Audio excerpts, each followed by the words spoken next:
RESA TV presents in 3, 2, 1, Dateline Schools with your host, Terry Harrington.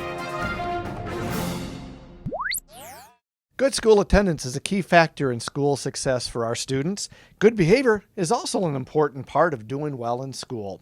This week on Dateline Schools, we're going to look into student behavior and see what our schools are doing to help students as we talk with St. Clair County's behavior specialist, Joe Zima. And Joe, back in the day, running the halls, chewing bubble gum, those were kind of the behavior issues we had in school. It's not the same today, is it? I think we see a variety of behavior issues in our school, and this year myself and our other 3 behavior specialists, we're seeing for a very small percentage of kids, we're seeing some fairly violent behaviors, assaults, aggression, and property destruction. So some pretty serious behaviors for that small group of students. Do you see it getting worse or more behavioral issues developing in our kids than what maybe when you even started back here with RESA?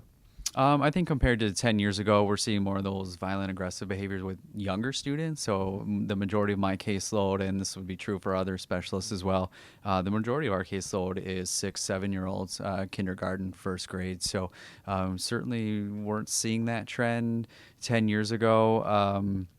You're seeing more of that and more teachers reporting that very same thing as well. So obviously, we know we've got an issue. The district's getting pretty aggressive and trying to figure out a solution in how to work with these students.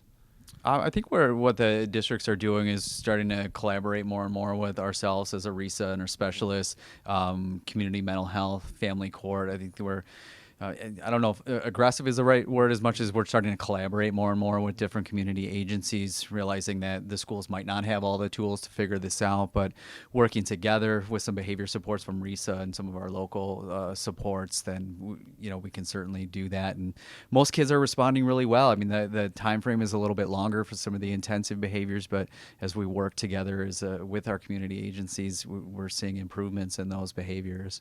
Is this unique to St. Clair County, or are you finding, as you work with colleagues around the state, that they're seeing the same thing?